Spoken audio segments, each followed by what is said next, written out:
Саламатсыздарбы, урматтуу Фейсбуктагы мен досторум. Биз эфирде мен Алтын Арстанбекова, мен азыр Алатау аянтында турам. Биз эфирде аянтка чогулган Сагынбек Абдрахмановдун КСДП партиясы чогулган иш-чара боюнча мен менен биз эфирде көрүүнү сунуштайм. Менин артымда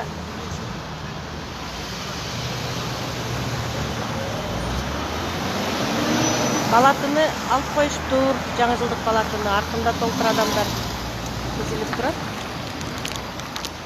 Булар эмне иш-чара өткөрөт, КСДП партиясы эмне жөнүндө сөз кылат? Мен сурайын дедим элем. Азыр жанагы акты карадан бөлүп алган монумент бар, ошол жака барышат экен.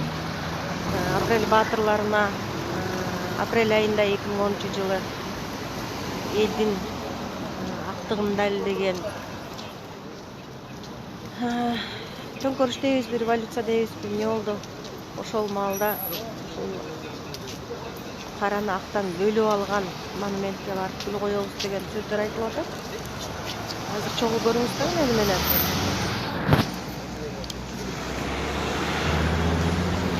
Тизилип алышып, Алатау аянтында элдин алдында Сагынбек Абдрахманов, аял киши, аксакалдар болуп, бир топ адамдар чогулуп жөнөштү. Булардын программасын бузбай күтө туралы. Баргандан кийин Сагынбек Абдрахмановдун өзүнөн интервью алаттырмын. Максаттарын билеттирмин.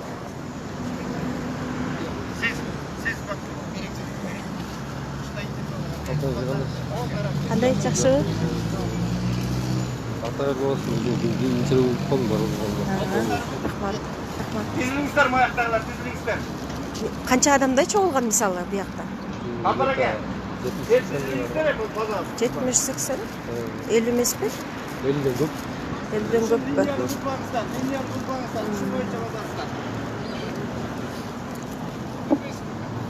Линияны базбар.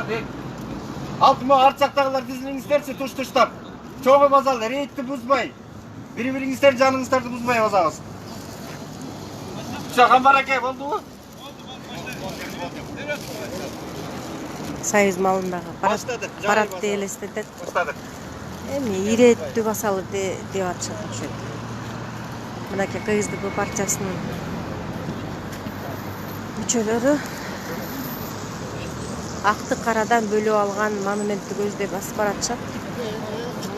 Мисалы канча адам десек? 100гө жакын десем туура болобу?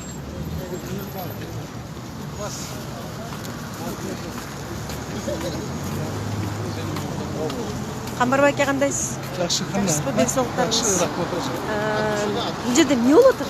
Бүгүн КСДП партиясы конференция өткөрмөк. Ошого 7 апрелде өткөн баатырларга ошолор Куран окуп, гүл коюп, Куран окуп, андан өзүнүн конференциясын өткөрдү. Конференция эмне себептен өтүп атат? Конференция Жөн эле? Конференция бул КСДПнын кечеги, бүгүнкү, эртеңкиси. Ушул тууралуу өздөрүнүн партиянын келечеги тууралуу, өткөн күнү, бүгүнкү күндө жасап жаткан жумуштары тууралуу конференция өзүнүн жумушун алып барат. Азыр бул жерде канча адам деп ойлойсуз? Биз 180 адам квота чыгарып берген саясий кеңештин чечими менен. Биз ойлоп атабыз 180 адам бар. 180? 180. Ар бир катарда 10 адамдан десек, жок дегенде 100 адам чыгат го дейм. Бирок келгендерди тизмектедиңизби? Санын билесизби? Санын билебиз, ооба. Партияда канча адам мүчө? Партиянын эми мындай да, партияда азыр так санын айта албайбыз. Бир 40-50 миң кегенге деп жүрөт. Ал жанагы билесиз, мурда сен партияга кирде эле киргизе берген, ошого биз азыр кайрадан тактап жатабыз эми партиянын тизмесине. Такталууда да. Камбарбай аке, мен сизден ушул конференцияны шайлоо алдындагы бир кандайдыр бир аракет катары көрүп атасыңар деп сурасам туура болобу же лидерге беришим керек? Бул туура эле болуш керек, бирок биз эч кандай шайлоого даярдык эмес. Бул өзүбүздүн партиянын мурдатан өзүбүздүн иш планыбызга, иш чарабызга коюлган маселе болчу. Муну биз өткөн жылы өткөрмөкпүз. Анан ар кандай себептерге байланыштуу быйылкы жылдын башында өткөрүп жатабыз. Бир суроого жооп берип коюңузчу, башка суроолор менен кыйнабай эле турайын. Анан лидериңерден алайын интервью. Партияда Асылбек Жээнбеков барбы? Жок, ал киши былтыр биз партиянын 18 съездин өткөрүп аткан күнү 3 апрелде партиядан чыккан.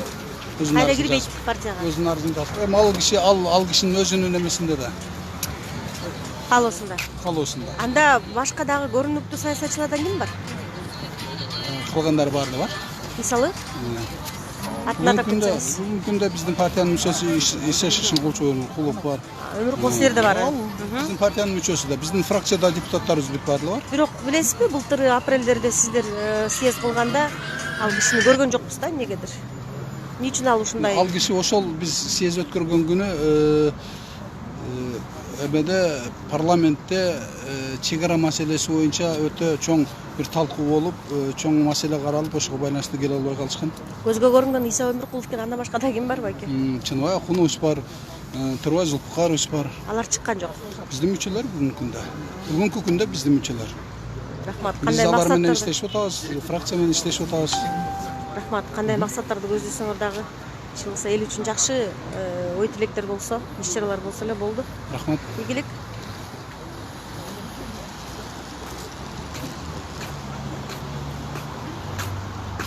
Мен азыр ушул партиянын лидери Сагынбек Абдрахмановго барып суроо берип көрөйүнчү. Кезек менен мынтип гүл коюп атышат.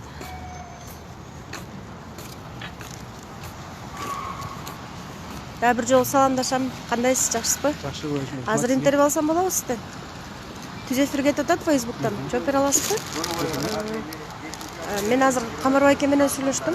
Ал кишинин айтымында Иса Өмүркулов, Чыныбай Турсунбеков, Төрөбай Зулпукаров деген саясатчылар сиздердин партияңыздарда бар экен. Алар эмне үчүн башка мындай иш чараларга келишпейт?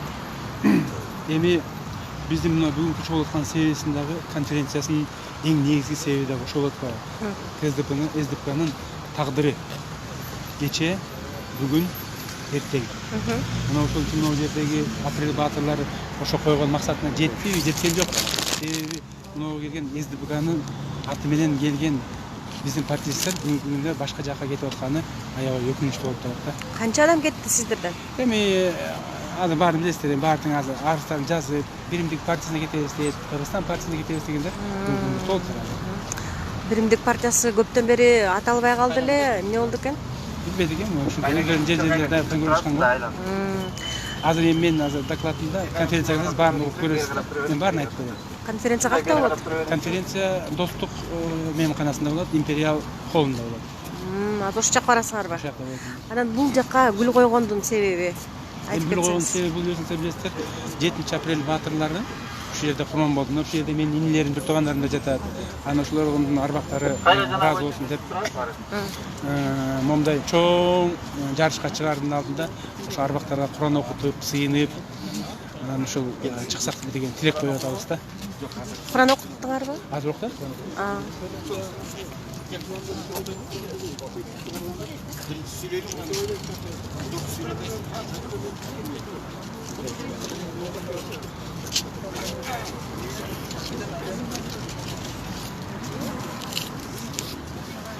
Урматтуу бүгүнкү аземдин катышуучулары, азыр биз 7 апрель элдик революциясынын гүл коюу жана Куран окутуу аземин ачып, сөздө СДП партиясынын төрагасы Сагынбек Үмөталиевич Абдрахмановго берсек.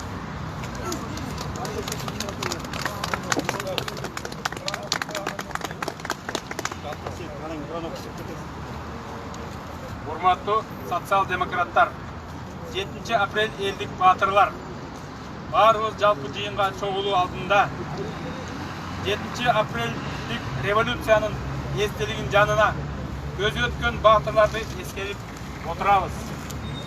Алар көкүрөгүн окко тосуп, өз өмүрлөрүн аяган жок. эстеликти көрүп тургандай катып калган кара ташты түртүп артынан ак жолго жол салгылары келген. Ак ниет, ак жүрөктөрдүн тилеги ушул болгон. Алардын тилеги ишке аштыбы, же дагы бийиктеги түгөнбөгөн ашу болуп жаттыбы? Қан төгүлгөн окуя бүгүн олуттуу маселеге айланды. Анткени 7 апрель революциясынын баатырларынын ак тилектери ак жолго айланган жок. Кыргызстанда уюшкан кылмыштуу топтун уюму түзүлүп, учурда ана башчысы баш болуп абакта отурат. Ким күнөөлүү болсо, ал камакта камалсын. Мына биздин революционерибиздин, баатырларыбыздын көз өткөндөрүнө 90 ер азаматтарыбыздын топурак жайына жай алганына 10 жыл болуптур. Быйыл 7 апрель революциясынын 10 жылдыгы.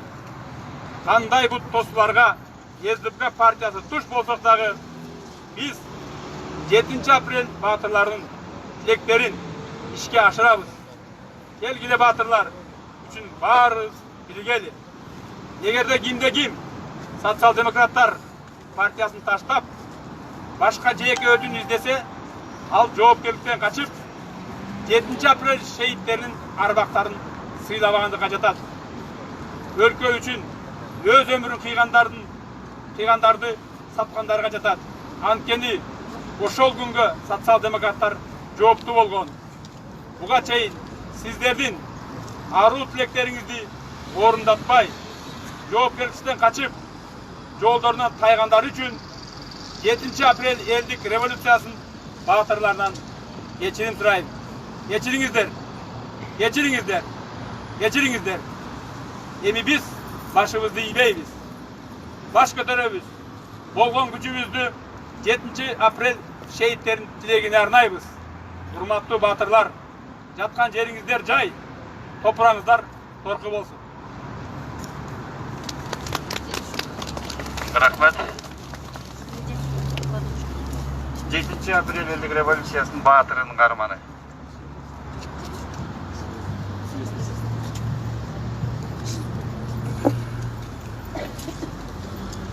Урматтуу бүгүнкү чогулуштун катышуучулары, мен дагы сиздер катары биздин баштагы президентибиз Алмазбек Атамбаевди ташып жүргөндөрдүн биримин. Мунун эң биринчи татадыба берген менмин.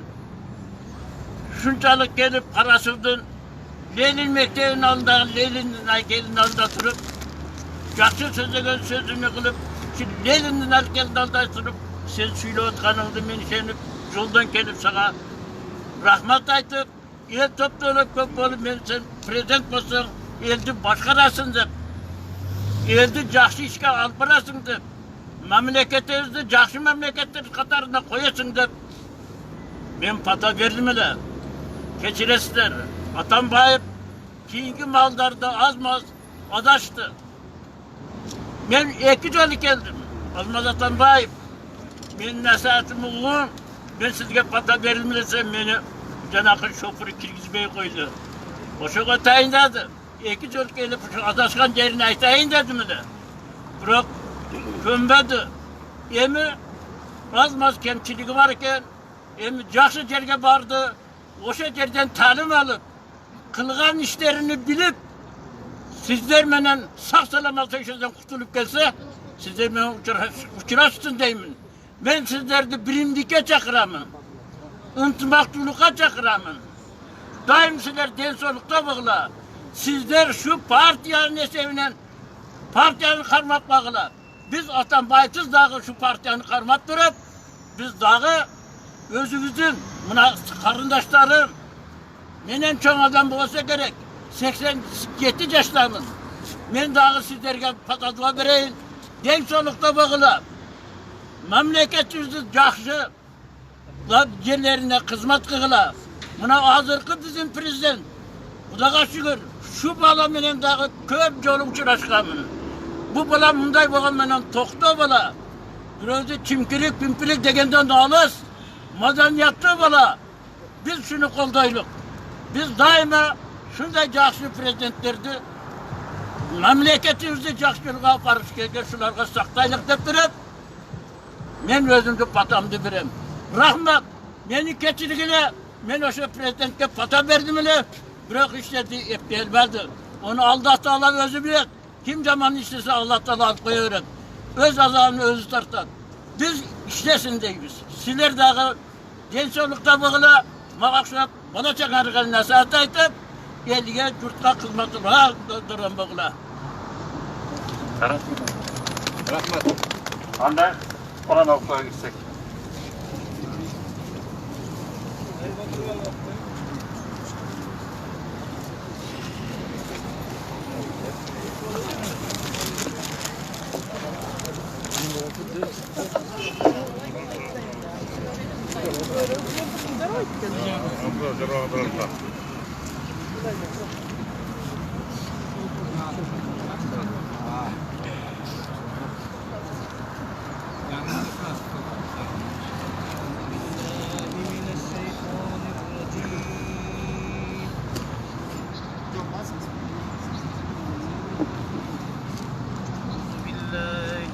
الشيطان الرجيم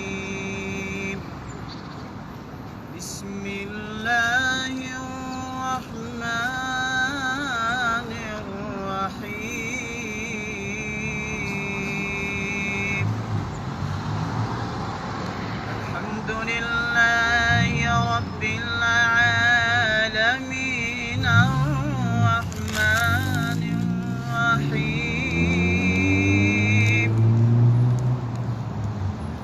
مالك يوم الدين إياك نعبد وإياك نستعين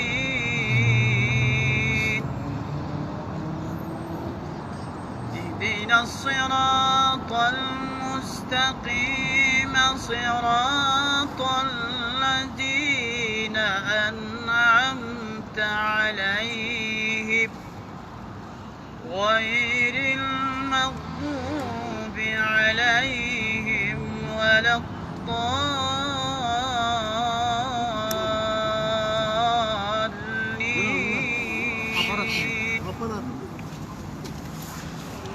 بسم الله الرحمن الرحيم قل هو الله أحد الله الصمد لم يلد ولم يولد ولم يكن له كفوا أحد سبحان ربك رب العزة عما يصفون وسلام على المرسلين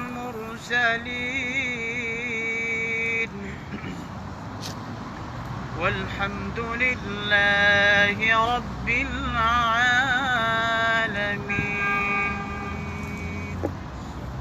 آمين الحمد لله Okulungan ulu keremetli Kur'an'dan payda olgan soğuktарды elim jerim dep, mekenim dep, gelecek dep kaytış bolgan şu jerde bardıq mekendeş şehitlerin ruhuna bağışladık. Allah'ın jatkan jayların jaylı toprağını tolurkoy kılıp, bilip bilbey getirgen kata günelerini geçirip, Allah'ım elimizge, jerimizge tinçilik, amançılık, bilimdүүлük versin ya Rabbel Alamin.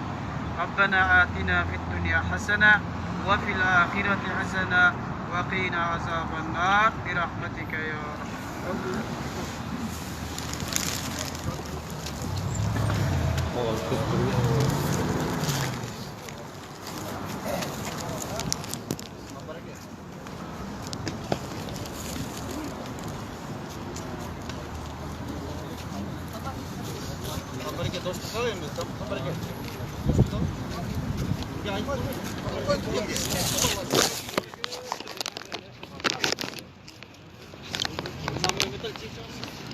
Өзүңөр көрдүңөр Ала Тоо айылында Каран актан бөлүп алган монументтин алдында Сагынбек Абдрахмановдун КСДП партиясы апрель окуясынан абып кеткендерге Куран окушту. Саламатсызбы? Кандай? Кандайсыз, Саулыктарың жакшысызбы? жакшыбы? Мен токтомушпай экен, мен интернеттен күндө окуйм сени. Рахмат. Кандайсыз, денсаулыктарыңыз жакшыбы? Анан биз деген 94-жылдан бери мен ушул социал-демократиялык партиясынын мүчөсүмүн. Анан бул жерде мен да сүйлөйүн дегем, тияка барганда сүйлөйсүңөр деп атпайбы? Азыр достук кафесине барат экенбиз. Ал жерде да Куран окуп, анча чай даярдап коюшкан го. Эми бул жашоодо деген өйдө төмөн болот. Мен мына сакалдуу кишилердин баарын эле калыстыкка чакырам да, калыс болуш керек. Оюн калыс айтыш керек. Анан социал-демократ партиясы деген көп жумуш жасады. Калп эле социал-демократ партиясы эчтеке жасаган жок, баары акчаны урдап ал деген бул азыркы бул ак үйдө тургандардын акмакчылыгы. Аны караш керек. Асылбек Шарипович деген чогуу жүргөн ошол. Асылбек.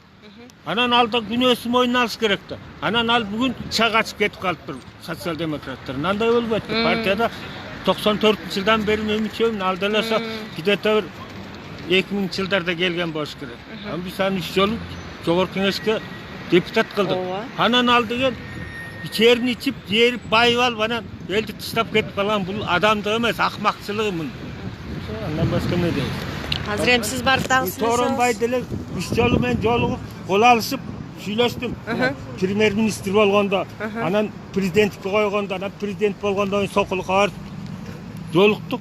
Анан кандай суроо бердиңиз? Жакшы болом деп суада берип, партиядан келди далда. Демек, партияны биз уставка жаңы закон эмегибиз керек экен, кошумча. Партиядан мына Американыкы деле кетпейт. Каршы партиядан келсе, ошо партия менен эле кармашып чогуш десин. А бизге болсо партиядан чыгып кеттим деп, анан жоопкерчилик да жок, эч ким жоопкерчилик сурабайт. Андай болбош керек. Биз андан жоопкерчилик сурап эмне кылып атасың? Туура эмес деп, мындай контролдоп тура албай калып атат. Туура айтасыз.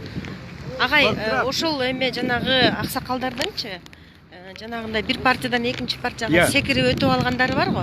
Бир партиядан экинчи партияга секирип өтүп алгандары бар го. Ошол туура эмес деп. Ошол жөнүндө оюңузду айтсаңыз. Мына ошол деген адам деген бир партияда болгондойн аягына чейин болуш керек, негизи менин оюмча. Ооба.